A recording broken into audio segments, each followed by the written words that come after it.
దశరథుడు కోసల రాజ్యానికి ఇక్ష్వాకు లేదా సూర్య వంశానికి చెందిన రాజు. అతనికి ముగ్గురు భార్యలు, కౌసల్య, కైకేయి మరియు సుమిత్రు. దశరథుడు మధ్యవయస్సులో ఉన్నప్పటికీ సంతానం లేకపోవడంతో సిగ్గుపడ్డాడు.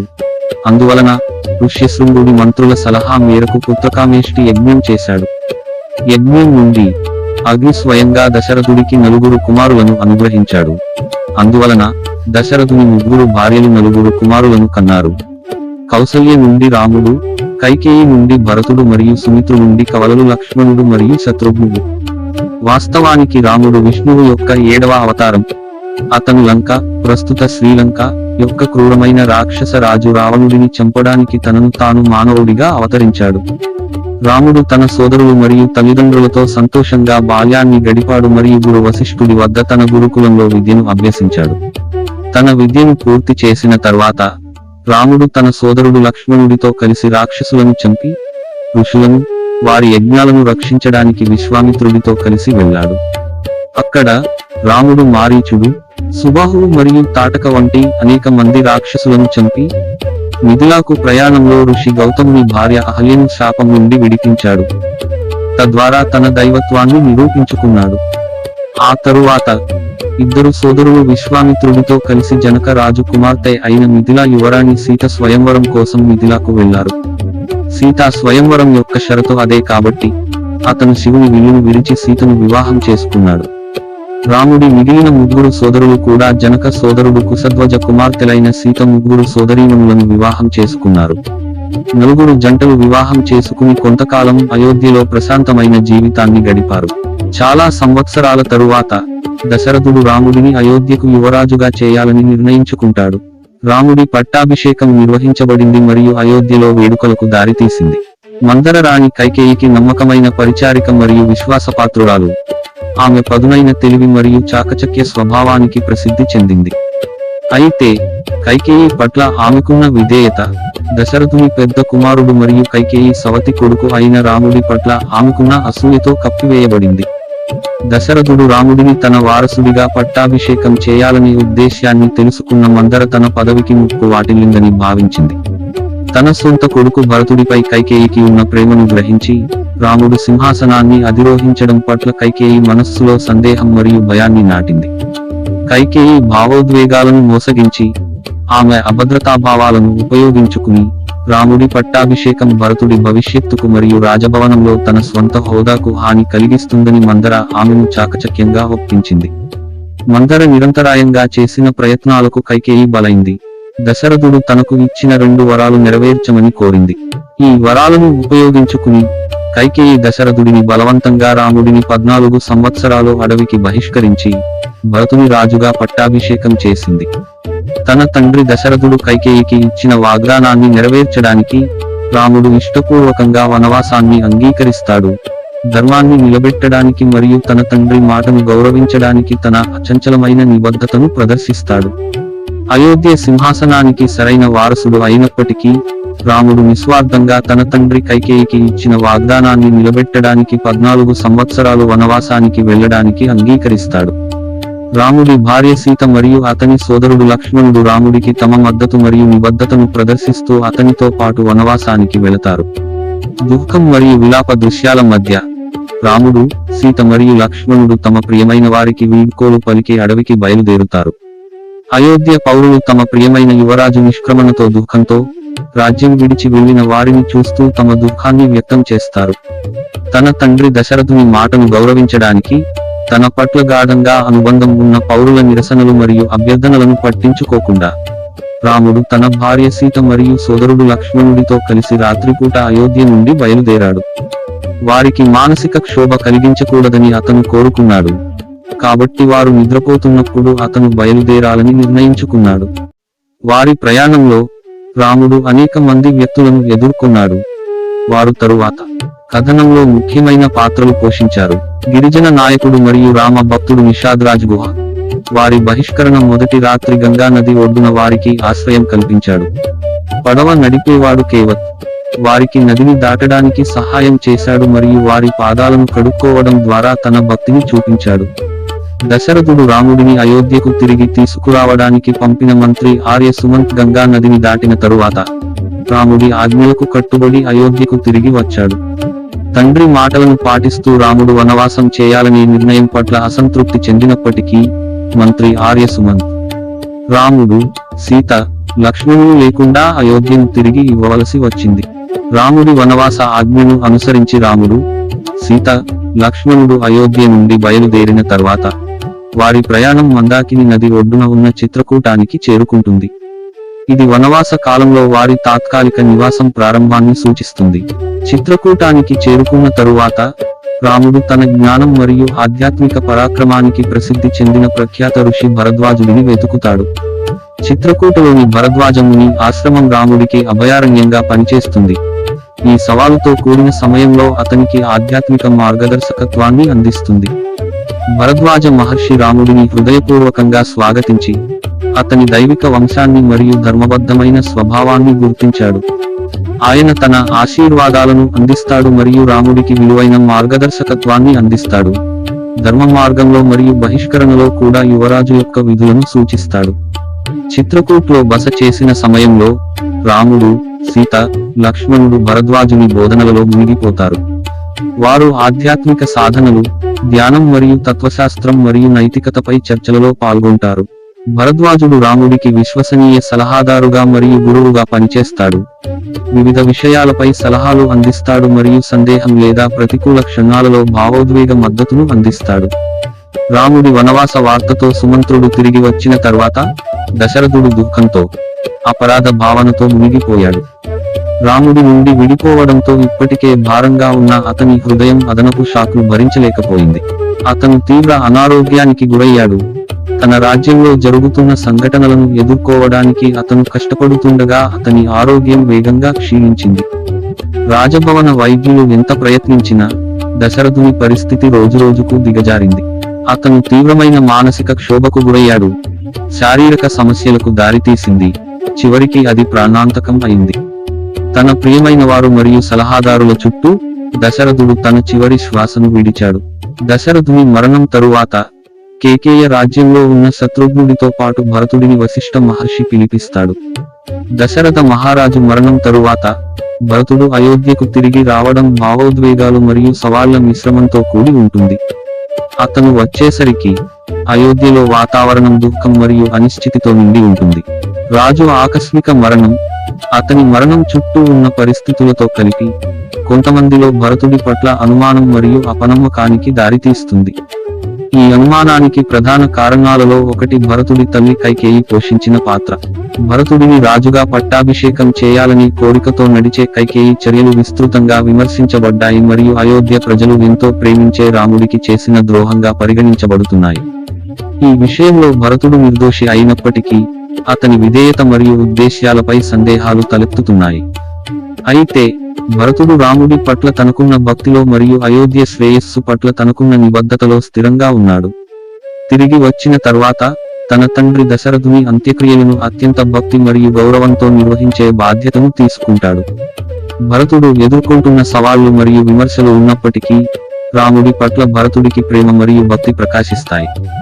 రాముడు తన వనవాసంలో ఉన్న చిత్రకూటానికి వెళ్లి తన తండ్రి మరణ వార్తను అతనికి చెప్పి అయోధ్య సింహాసనాన్ని అధిష్ఠించడానికి అతన్ని తిరిగి తీసుకురావడానికి అతను సిద్ధంగా ఉన్నాడు. భరతుడు తన ముగ్గురు తల్లులు, మంత్రులు, పౌరులు మరియు పూజారులతో కలిసి రాముడిని అయోధ్యకు తిరిగి తీసుకురావడానికి చిత్రకూటానికి ప్రయాణిస్తాడు. దారిలో అతను గుహుడిని కలుస్తాడు. అతను అతన్ని చిత్రకూటానికి నడిపిస్తాడు. గుహుడు మరియు ఇతర వ్యక్తుల సహవాసంతో భరతుడు రాముడిని కలవడానికి చిత్రకూటానికి చేరుకున్నాడు మరియు మొదట లక్ష్మణుడు అతన్ని తప్పుగా అర్థం చేసుకున్నాడు. రాముడు మరియు భరతుడి సమావేశం జరిగిన సంఘటనను సాధారణంగా భారత మిలాప్ సంస్కృత భాషలో భరతుడితో కలయిక అని పిలుస్తారు. రాముడు తన భార్య సీత, సోదరుడు లక్ష్మణుడితో కలిసి సన్యాస జీవితాన్ని గడుపుతున్న అడవిలో భరతుడు రాముడిని కలుస్తాడు. సాధారణ దుస్తులు ధరించి, రాముడి చెక్క చెప్పులు ధరించి, భక్తితో, వినయంతో రాముడి వద్దకు వెళ్తాడు.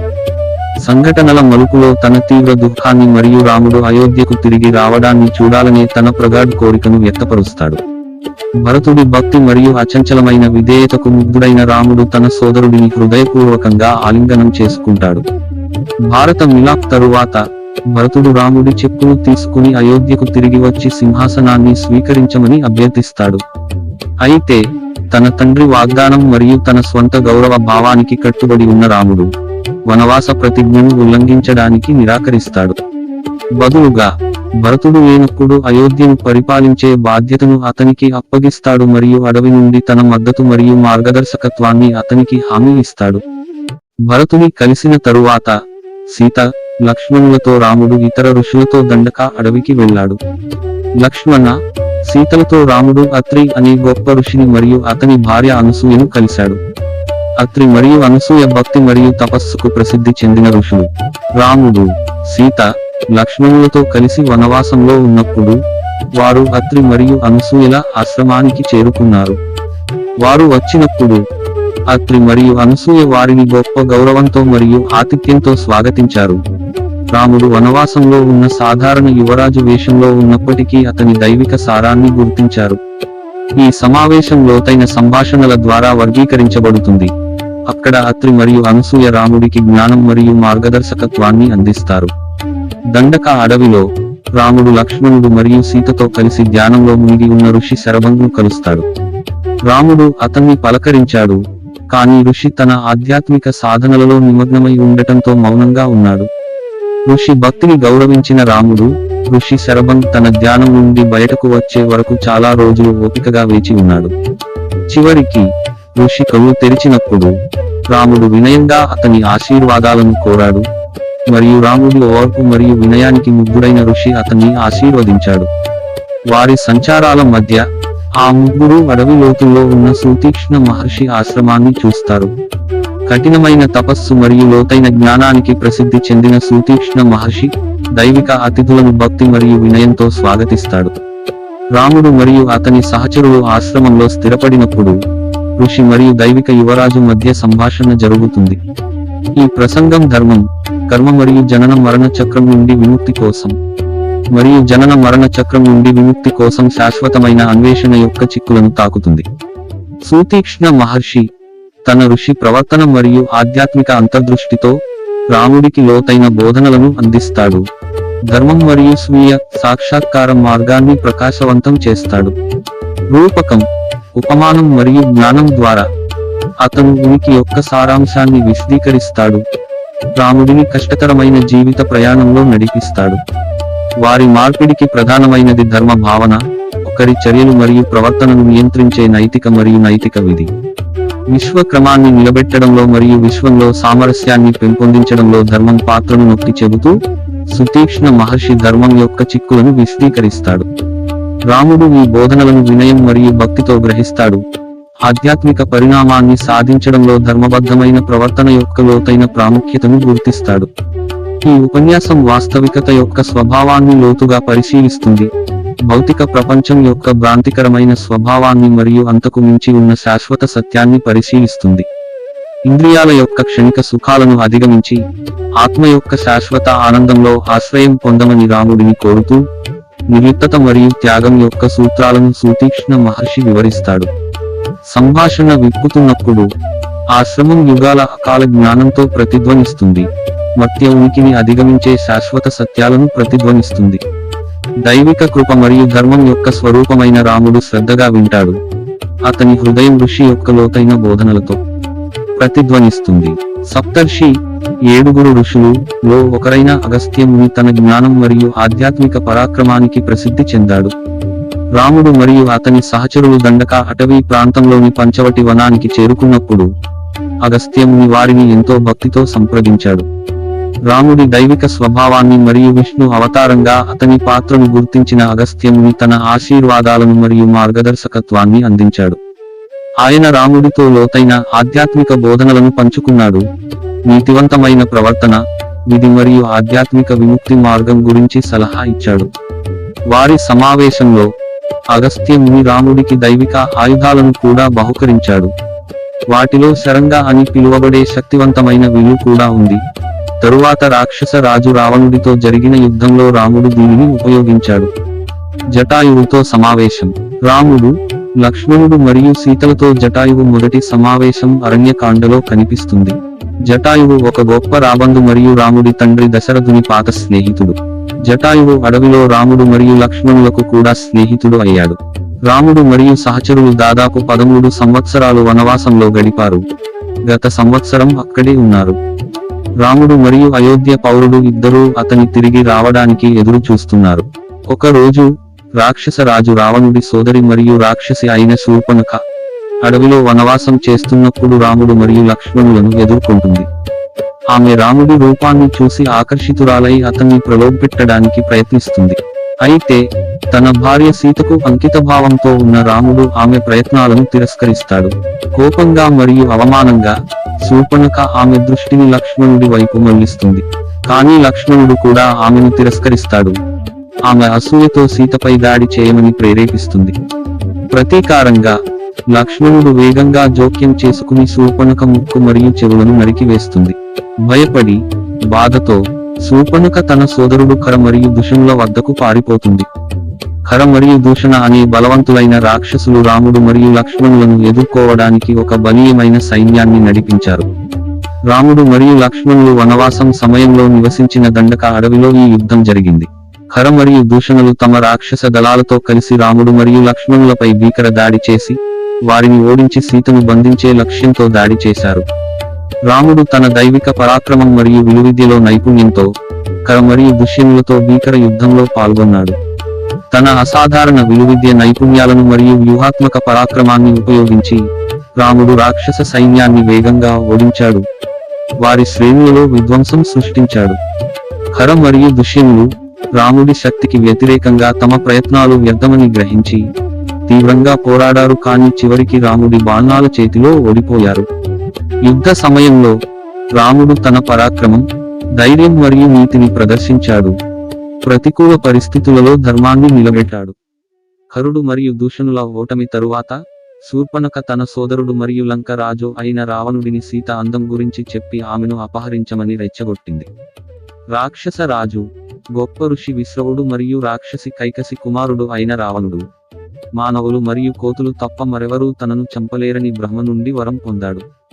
రావణుడిని మాత్రమే చంపడానికి విష్ణువు రాముడిగా అవతారం ఎత్తాడు. సీత అందానికి మంత్రముగ్ధుడైన రావణుడు సీతను అపహరించాలని నిర్ణయించుకున్నాడు. తన దూరపు బంధువు అయిన మారీచుడిని కూడా అపహరించడానికి అతను అంగీకరించాడు. మారీచుడు బంగారు జింకగా వేషం వేసుకుని పంచవటికి వెళ్ళాడు. బంగారు జింక యొక్క మంత్రముగ్ధులను చేసే అందానికి మంత్రముగ్ధురాలైన సీత దానిని సొంతం చేసుకోవాలనే తన కోరికను వ్యక్తపరుస్తుంది. బంగారు జింక సాధారణ జంతువు కాదు. ఇది రావణుడి సూచనల మేరకు మారీచుడు అనే రాక్షసుడు సృష్టించిన మాయాజీవి. రావణుడు తన దుష్ట ప్రణాళికను అమలు చేయగలిగేలా రాముడిని ఆశ్రమం నుండి దూరంగా ఆకర్షించడం దీని ఉద్దేశ్యం. సీత కోరిక మేరకు రాముడు బంగారు జింకను పట్టుకుని ఆమె కోరిక తీర్చడానికి బయలుదేరాడు. దానివల్ల కలిగే ప్రమాదాన్ని తెలుసుకున్న రాముడు లక్ష్మణుని వెనుక ఉండి సీతను ఎలాగైనా రక్షించమని ఆదేశిస్తాడు. రాముడు జింకను అడవిలోకి లోతుగా వెంబడించగా జింక తన భ్రాంతికరమైన శక్తులను ఉపయోగించి రాముడిని ఆశ్రమం నుండి చాలా దూరం తీసుకువెళుతుంది. రాముడు లేని సమయంలో సీత భయపడి లక్ష్మణుడు ఇబ్బందుల్లో పడతాడేమోనని భయపడి రాముడికి సహాయం చేయమని అడుగుతుంది. సీతను రక్షించాల్సిన బాధ్యతను నిర్వర్తిస్తున్న లక్ష్మణుడు సంకోచిస్తాడు. కానీ చివరికి ఆమె పట్టుదలకు లొంగిపోతాడు. వెళ్లే ముందు లక్ష్మణుడు ఆశ్రమం చుట్టూ ఒక రక్షణ సరిహద్దును లక్ష్మణ రేఖను గీస్తాడు. ఎట్టి పరిస్థితుల్లోనూ సీత దాని నుండి బయటకు అడుగు పెట్టవద్దని ఆదేశిస్తాడు. ఇంతలో రాముడు లేకపోవడం మరియు సీత నుండి తన ఎడబాటును రావణుడు ఆసరాగా చేసుకుంటాడు. ఋషి వేషంలో రావణుడు ఆశ్రమానికి చేరుకుని భిక్ష అవసరమని నటిస్తూ సీతను మోసపూరితంగా రక్షిత సరిహద్దు నుండి బయటకు తీసుకువెళతాడు. ఈ అవకాశాన్ని ఉపయోగించుకుని రావణుడు సీతను అపహరించి తన లంక రాజ్యానికి తీసుకువెళతాడు. సీతను అపహరించిన తరువాత రావణుడు పుష్పక విమానంలో సీతను ఆకాశంలోకి తీసుకెళ్లాడు. రావణుడు సీతను తన వైమానిక రథంలో ఆకాశంలో ఎగురుతుండగా జటాయువు సీత దుస్థితిని గమనించి ఆమెను రక్షించడానికి రావణుడితో ధైర్యంగా పోరాడుతాడు. సీతను ఎలాగైనా రక్షించాలని నిశ్చయించుకున్న జటాయువు మరియు అపారమైన బలం మరియు మాయా సామర్థ్యాలు కలిగిన రావణుడి మధ్య భీకర యుద్ధం జరుగుతుంది. జటాయు సాహసోపేతమైన ప్రయత్నాలు చేసినప్పటికీ రావణుడు బలీయమైన ప్రత్యర్థిగా నిరూపించబడ్డాడు. ఇద్దరు విరోధుల మధ్య జరిగిన యుద్ధం తీవ్రమైనది మరియు ఇతిహాసం అని వర్ణించబడింది.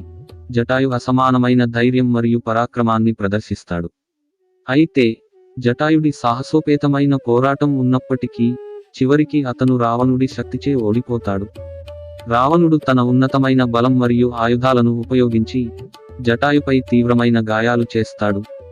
ఇది పక్షి అశక్తతకు దారితీస్తుంది. జటాయు తన మరణ క్షణాల్లో సీత అపహరణ గురించి కీలకమైన సమాచారాన్ని రాముడు మరియు లక్ష్మణులకు తెలియజేస్తాడు. నమ్మకమైన స్నేహితుడు మరియు రక్షకుడిగా తన విధిని నెరవేరుస్తాడు. రావణుడితో తీవ్రమైన యుద్ధం తర్వాత నేలపై తీవ్రంగా గాయపడిన జటాయువు సీతను వెతుక్కునే ప్రయత్నంలో రాముడు, లక్ష్మణుడు జటాయువు బలహీన స్థితిలో కనిపిస్తారు. ఇంతలో లక్ష్మణుడు, రాముడు తిరిగి వచ్చి సీత లేని ఖాళీ గుడిసెను చూశారు.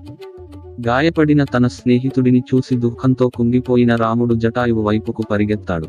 తన గాయపడిన స్నేహితుడిని చూసి ఓదార్చడానికి, కృతజ్ఞత తెలియజేయడానికి రావణుడు సీతను అపహరించడానికి దారితీసిన సంఘటనలను జటాయువు వివరిస్తాడు. రావణుడు సీతను ఏ దిశకు తీసుకెళ్లాడో రాముడు, లక్ష్మణులకు కీలక సమాచారాన్ని అందిస్తాడు. గాయాలు ఉన్నప్పటికీ జటాయువు రాముడి పట్ల తనకున్న అచంచలమైన భక్తిని, తన ప్రాణాలను సైతం త్యాగం చేసి రక్షకుడిగా తన విధిని నెరవేర్చాలనే దృఢ సంకల్పాన్ని వ్యక్తపరుస్తాడు. లక్ష్మణుడు రాముడిని ఓదార్చాడు. జటాయువును కలిసిన తర్వాత రాముడు మరియు లక్ష్మణుడు సీతను వెతుక్కుంటూ ప్రయాణం చేస్తారు. దారిలో ఇద్దరూ కబంధుడు మరియు శబరి వంటి వివిధ వ్యక్తులను కలిశారు.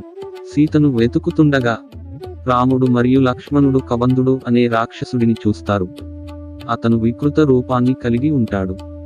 కబంధుడి చేతులు మరియు తల అతని మొండెంకు నేరుగా జతచేయబడి అతనికి భయంకరమైన మరియు అసహజమైన రూపాన్ని ఇస్తుంది. అతని భయంకరమైన రూపం ఉన్నప్పటికీ కబంధుడు తన శాపం నుండి విముక్తి కోరుకునే శపించబడిన దివ్యరూప జీవి అని తెలుస్తుంది. రాముడు మరియు లక్ష్మణుడు కబంధుడితో భీకర యుద్ధంలో పాల్గొంటారు. చివరికి అతన్ని ఓడించి అతని శాపం నుండి విడిపిస్తారు. కృతజ్ఞతగా కబంధుడు రాముడికి సీత కోసం అన్వేషణలో సహాయపడగల వానర రాజు సుగ్రీవుడితో పొత్తు పెట్టుకోవాలని సలహా ఇస్తాడు. కబంధుడి మార్గదర్శకత్వం రాముడి అన్వేషణ మార్గాన్ని రూపొందించడంలో కీలక పాత్ర పోషిస్తుంది మరియు సుగ్రీవుడు మరియు హనుమంతుడితో తదుపరి పొత్తుకు దారితీస్తుంది. పంపా సరస్సు ప్రాంతంలో రాముడు శబరిని కలవాలని కబంధ సూచించాడు. వృద్ధ సన్యాసి మరియు రామ భక్తురాలు అయిన శబరి సోదరుల అన్వేషణలో వారికి మార్గనిర్దేశం చేయడంలో కీలక పాత్ర పోషిస్తుంది. ఆమె పంపా సరస్సు ప్రాంతంలోని మతంగ మహర్షి ఆశ్రమంలో నివసిస్తుంది. రాముడు మరియు లక్ష్మణుడు తన ఆశ్రమానికి చేరుకున్నప్పుడు శబరి వారిని అత్యంత భక్తితో స్వాగతిస్తుంది. ఆమె వారికి ఆతిథ్యం ఇస్తుంది మరియు ధర్మం మరియు భక్తి గురించి తన జ్ఞానాన్ని పంచుకుంటుంది. ఆమె సంవత్సరాలుగా రాముడి రాక కోసం ఆసక్తిగా ఎదురు చూస్తున్నందున శబరి భక్తి చాలా లోతైనది. ఆమె వృద్ధాప్యం మరియు వినయపూర్వకమైన పరిస్థితులు ఉన్నప్పటికీ ఆమె అచంచల విశ్వాసం మరియు భక్తిని వ్యక్తం చేస్తూ రాముడు మరియు లక్ష్మణులకు తన జీవిత కథను వివరిస్తుంది. శబరి భక్తి మరియు నిజాయితీకి ఆకర్షితుడైన రాముడు ఆమె అడవి పండ్లను చాలా వినయం మరియు కృతజ్ఞతతో అంగీకరిస్తాడు. శబరి రాముడు మరియు లక్ష్మణులకు మరింత మార్గం చూపించి మరియు ఋష్యముఖ పర్వతానికి మార్గం కూడా చెబుతుంది. వానర రాజు సుగ్రీవుని సేవించేందుకు హనుమంతుడు, సుగ్రీవుడి సోదరుడు బలికి వ్యతిరేకంగా మిత్రులను వెతకడానికి ఒక లక్ష్యంతో ఉన్నాడు. రాముడు మరియు లక్ష్మణులు అడవిలో సన్యాసులుగా కనిపించడం వల్ల హనుమంతుడు మొదట వారిని విరోధులుగా తప్పుగా భావిస్తాడు. అయితే కొద్దిసేపు జరిగిన ఘర్షణ తర్వాత హనుమంతుడు వారి నిజమైన గుర్తింపును గ్రహించి రాముని లక్ష్యానికి అంకిత భావంతో ఉంటాడు. హనుమంతుడు తన విధేయతను మరియు అమూల్యమైన నైపుణ్యాలను నిరూపించడంతో రాముడు మరియు హనుమంతుడి బంధం మరింత బలపడుతుంది. వానర రాజు సుగ్రీవుడు తన నిరంకుశ సోదరుడు వాలి నుండి తన రాజ్యాన్ని తిరిగి పొందడంలో రాముడి సహాయం కోరతాడు. అతను సుగ్రీవుడి సింహాసనాన్ని అన్యాయంగా ఆక్రమించి అతన్ని బహిష్కరించాడు. వారి సమావేశం ఋష్యముఖ పర్వతంలో జరుగుతుంది. అక్కడ సుగ్రీవుడు మరియు అతని నమ్మకమైన సలహాదారు హనుమంతుడు దాక్కున్నాడు. రాముడి పరాక్రమం మరియు ధర్మం గురించి తెలిసిన సుగ్రీవుడు అతనితో పొత్తు పెట్టుకుంటాడు. బలిని ఓడించి అతన్ని తిరిగి నిజమైన రాజుగా నిలబెట్టడంలో రాముడి సహాయానికి ప్రతిఫలంగా సీతను వెతకడంలో సుగ్రీవుడు తన మద్దతును ప్రతిజ్ఞ చేస్తాడు. అతను ఒకప్పుడు వానరుల సంపన్న రాజు కిష్కింద రాజ్యం నుండి పరిపాలించాడు. అయితే బలం మరియు శౌర్యానికి పేరుగాంచిన అతని సోదరుడు బలి సుగ్రీవుడి ఉద్దేశాలను ముఖ్యంగా బలి భార్య తార గురించి అనుమానించాడు. వరుస అపార్థాలు మరియు అధికార పోరాటాలలో బలి సుగ్రీవుడిని బహిష్కరించి రాజ్యాన్ని స్వాధీనం చేసుకున్నాడు. అన్యాయంగా ఆరోపణలు ఎదుర్కొని బహిష్కరించబడిన సుగ్రీవుడు ఋష్యముఖ పర్వతంలో ఆశ్రయం పొందాడు. అక్కడ అతను హనుమంతుడిని కలుసుకున్నాడు మరియు నమ్మకమైన స్నేహాన్ని ఏర్పరచుకున్నాడు. వాలి యొక్క అణచివేత పాలన మరియు హనుమంతుడు మరియు అంగదుడు వంటి సుగ్రీవుడి మిత్రుల పట్ల దుర్వినియోగం కారణంగా సుగ్రీవుడు మరియు వాలికి మధ్య వివాదం తీవ్రమైంది. ఈ విభేదం సుగ్రీవుడు వాలిని పడగొట్టి వానర రాజుగా తన సరైన స్థానాన్ని తిరిగి పొందడానికి రాముడి సహాయం కోరుతాడు. సుగ్రీవుడు మరియు వాలి మధ్య జరిగిన ఘర్షణలో రాముడి జోక్యం నిర్ణయాత్మక యుద్ధానికి దారితీస్తుంది. సుగ్రీవుడు మరియు వానర సైన్యం మద్దతుతో తన దివ్య ఆయుధాలతో సాయుధుడైన రాముడు వాలితో ద్వంద్వ పోరాటంలో తలపడతాడు. ప్రత్యర్థి బలంలో సగం అతనికి బదిలీ చేయబడిన వరం కారణంగా వాలి ప్రారంభంలో ప్రయోజనం పొందినప్పటికీ రాముడి నైపుణ్యం మరియు నీతి ప్రబలంగా ఉంది. చివరికి బలి ఓటమి మరియు మరణానికి దారితీసింది. వాలి మరణంతో సుగ్రీవుడు వానరులకు చట్టబద్ధమైన రాజుగా సింహాసనాన్ని అధిష్ఠిస్తాడు. సుగ్రీవుడి రాజ్యాన్ని పునరుద్ధరించడంలో రాముడి పాత్ర వారి మైత్రిని పటిష్టం చేస్తుంది మరియు సీతను వెతకడంలో వారి సహకారానికి మార్గం సుగమం చేస్తుంది. సుగ్రీవుడి నాయకత్వంలో వానరులు రావణుడిచే అపహరించబడి లంకకు తీసుకువెళ్లబడిన సీతను కనుగొనడానికి ఒక ఖచ్చితమైన శోధనను ప్రారంభిస్తారు. వానరులు అడవులు, పర్వతాలు మరియు సముద్ర తీరాలతో సహా వివిధ ప్రాంతాలను అన్వేషిస్తారు. మార్గమధ్యలో అనేక సవాళ్లు మరియు మిత్రులను ఎదుర్కొంటారు. వానరులకు కీలకమైన సమాచారం మరియు సహాయాన్ని అందించే జటాయువు సోదరుడు మరియు గొప్ప రాబందు అయిన సంపతిని వారు కలవడం ఒక ముఖ్యమైన సంఘటన. సంప్రతి వారి శోధనలో వారికి మార్గనిర్దేశం చేస్తుంది మరియు మద్దతును అందిస్తుంది. సీతను రక్షించడానికి వారి అన్వేషణలో ఏర్పడిన సంఘీభావం మరియు పొత్తులను ప్రదర్శించింది. సీతను వెతుకుతున్న సమయంలో హనుమంతుడిని ప్రేరేపించడంలో తెలివైన మరియు గౌరవనీయమైన వానర వృద్ధుడైన జాంబవంతుడు కీలక పాత్ర పోషిస్తాడు. హనుమంతుడు విశాలమైన సముద్రాన్ని దాటి లంకకు చేరుకునే సామర్థ్యం గురించి సందేహాలు వ్యక్తం చేసినప్పుడు జాంబవంతుడు వాయుదేవుని కుమారుడిగా తన దైవిక వారసత్వం మరియు అసాధారణ శక్తులను గుర్తు చేస్తాడు. జాంబవంతుడి ప్రోత్సాహం హనుమంతుడి ఆత్మవిశ్వాసం మరియు దృఢ సంకల్పాన్ని మరోసారి రేకెత్తిస్తుంది. జాంబవంతుడి మాటలకు మరియు రాముడి పట్ల ఆయనకున్న భక్తికి ఆజ్యం పోసిన హనుమంతుడు సముద్రం మీదుగా దూకుతాడు. ఇది సీతను కనుగొనే లక్ష్యం పట్ల ఆయనకున్న అపారమైన బలం మరియు భక్తిని ప్రదర్శిస్తాడు. లంక రాక్షస రాజు రావణుడు అపహరించిన సీతను కనుగొనడమే హనుమంతుని లక్ష్యం.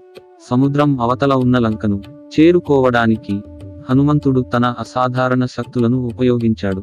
శక్తివంతమైన దూకుతో అతను ఆకాశంలోకి దూకాడు మరియు ప్రతి దూకుతో అతను భారతదేశం యొక్క దక్షిణ కొనకు చేరుకునే వరకు చాలా దూరం ప్రయాణించాడు. హనుమంతుడు సముద్రం మీదుగా ఎగురుతుండగా అతను సురస అనే పౌరాణిక జీవిని ఎదుర్కొన్నాడు. ఆమెకు ఆమె నోటిలోకి ప్రవేశించే ఏ ప్రాణినైనా మింగగల వరం ఇవ్వబడింది. సురస హనుమంతుడిని అడ్డగించి ఆమె దైవిక వరంలో భాగంగా తన నోటిలోకి ప్రవేశించమని కోరింది. అయితే హనుమంతుడు తెలివైనవాడు మరియు శీఘ్ర తెలివిగలవాడు కాబట్టి తెలివిగా తన పరిమాణాన్ని సురస నోరు అతన్ని ఆపలేనంతగా విస్తరించాడు.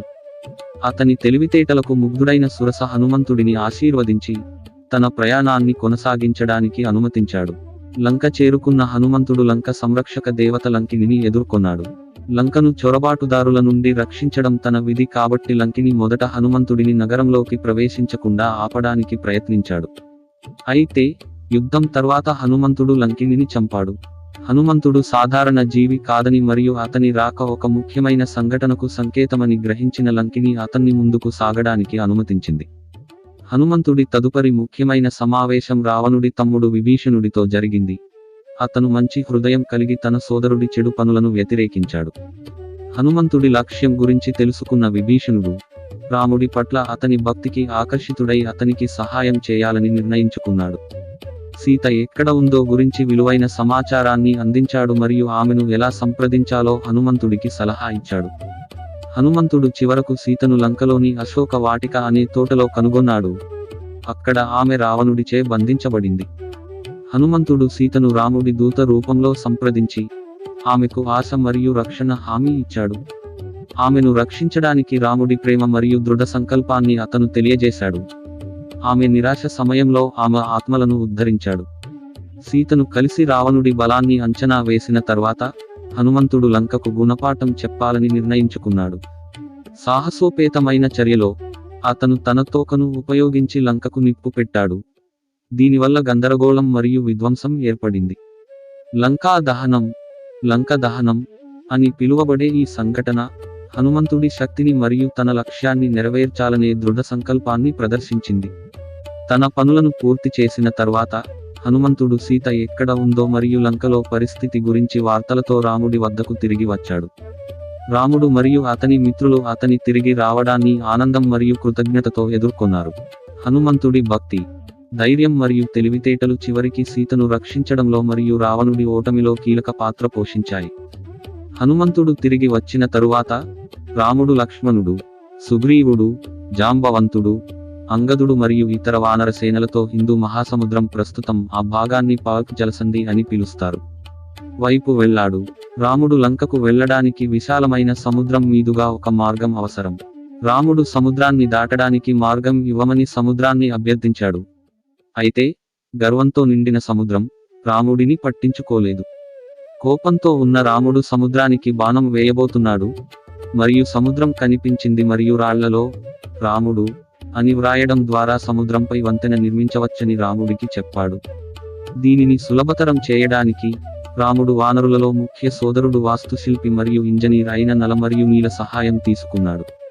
రాముడి మార్గదర్శకత్వంలో నల మరియు అతని బృందం సముద్రం మీదుగా సేతుబంధనం అని పిలువబడే వంతెనను నిర్మించే స్మారక పనిని ప్రారంభించారు.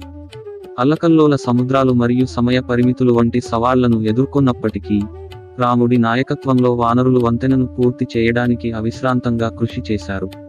వారి సమిష్టి కృషి మరియు దృఢ సంకల్పం అడ్డంకులను అధిగమించడంలో ఐక్యత మరియు జట్టు కృషి యొక్క శక్తిని ప్రదర్శించాయి. వంతెన నిర్మాణం దైవిక దృష్టిని మరియు మద్దతును కూడా ఆకర్షించింది. దేవతలు మరియు ఋషులు సహా వివిధ దివ్య జీవులు ఈ ప్రయత్నాన్ని ఆశీర్వదించి దాని విజయాన్ని నిర్ధారించాయి. ఈ దైవిక జోక్యం యుద్ధానికి సన్నాహానికి ఆధ్యాత్మిక కోణాన్ని జోడించింది, రాముడి ధర్మబద్ధమైన లక్ష్యాన్ని బలోపేతం చేసింది. ఈ వంతెనను నేడు రామసేతు లేదా ఆడం వంతెన అని పిలుస్తారు. వంతెన నిర్మాణం దాటి రాముడు ఈ సమయాన్ని రావణుడితో జరగబోయే యుద్ధానికి తన సైన్యాన్ని సిద్ధం చేయడానికి ఉపయోగించాడు. అతను వ్యూహాత్మక సమావేశాలు నిర్వహించాడు, యుద్ధ ప్రణాళికలను సమీక్షించాడు మరియు తన దళాలలో ధైర్యాన్ని పెంచాడు. వంతెన నిర్మాణం రాముడి సన్నాహాలలో కీలకమైన మైలురాయిగా గుర్తించబడింది. ఇది సీతను రక్షించడానికి మరియు చెడును జయించడానికి అతని అన్వేషణ యొక్క పరాకాష్ఠను సూచిస్తుంది. యుద్ధానికి ముందు విభీషణుడు రావణుడి దుష్ట ఉద్దేశాలకు వ్యతిరేకంగా నిరసన తెలుపుతాడు. రావణుడు అతన్ని లంక నుండి అవమానకరంగా వెళ్ళగొట్టాడు. ఆ తరువాత అతను రాముడికి విసుగు తెప్పించడానికి ప్రయత్నిస్తాడు. యుద్ధానికి ముందు రాముడు, లక్ష్మణుడు, హనుమంతుడు, సుగ్రీవుడు, అంగదుడి నేతృత్వంలోని వానర సైన్యం వ్యూహాత్మకంగా సిద్ధమవుతాయి. రాముడి వైపుకు పారిపోయిన రావణుడి సోదరుడు విభీషణుడు రావణుడి బలాలు మరియు బలహీనతల గురించి కీలకమైన సమాచారాన్ని అందిస్తాడు. రావణుడి ఆస్థానంలో వాలి కుమారుడు మరియు నైపుణ్యం కలిగిన దౌత్యవేత్త అయిన అంగదుడు రావణుడి బలాలు మరియు బలహీనతల గురించి కీలకమైన సమాచారాన్ని అందిస్తాడు. విధ్వంసం నివారించడానికి సీతను శాంతియుతంగా తిరిగి ఇవ్వమని రావణుడిని కోరుతూ రాముడి సందేశాన్ని అందిస్తాడు. అంగదుడి వాగ్దాటి మరియు ధైర్యం సభలో చాలా మందిని ఆకట్టుకుంటాయి. అంగదుడి విజ్ఞప్తి చేసినప్పటికీ రావణుడు లొంగడానికి నిరాకరిస్తాడు. రెండు వైపులా శౌర్యం ప్రదర్శించడంతో మరియు వివిధ వ్యూహాలు మరియు ఆయుధాలను ఉపయోగించడంతో యుద్ధం ప్రారంభమవుతుంది.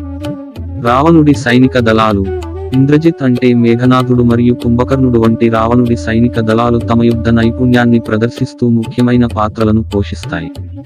లక్ష్మణుడి మూర్ఛ ఇంద్రజిత్తు శక్తివంతమైన ఆయుధాల వల్ల లక్ష్మణుడు తీవ్రంగా గాయపడ్డాడు. అతని కోలుకోవడానికి సంజీవని మూలికను తీసుకురావడానికి హనుమంతుడి జోక్యం అవసరం. కుంభకర్ణుడి పతనం దీర్ఘ నిద్ర నుండి మేల్కొన్న కుంభకర్ణుడు తీవ్రంగా పోరాడుతాడు కానీ చివరికి రాముడి చేతిలో ఓడిపోతాడు.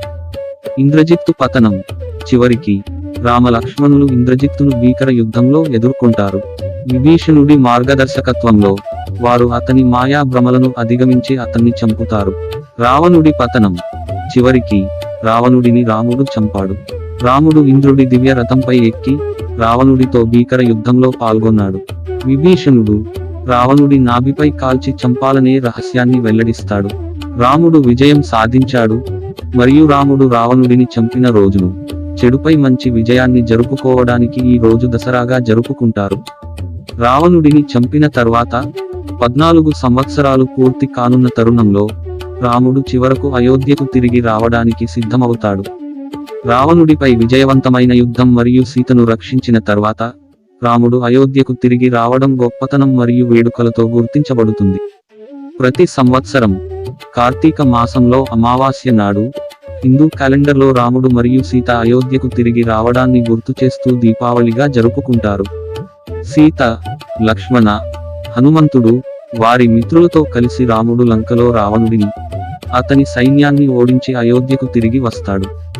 ఈ తిరిగి రావడం అయోధ్య పౌరులలో అపారమైన ఆనందం మరియు వేడుకలను కలిగిస్తుంది.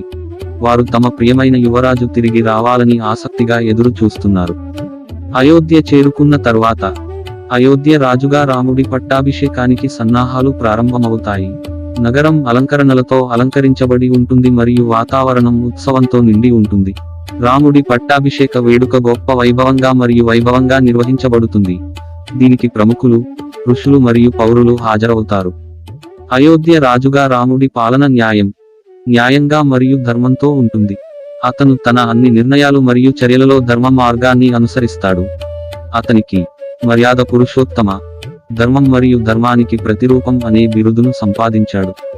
అందరికీ న్యాయం జరిగేలా చూసే బలమైన న్యాయ వ్యవస్థను రాముడు స్థాపించాడు. సామాజిక హోదా లేదా సంపదతో సంబంధం లేకుండా యోగ్యత మరియు సాక్ష్యాల ఆధారంగా న్యాయం అందించే తెలివైన మరియు నిష్పాక్షిక న్యాయమూర్తులను నియమిస్తాడు.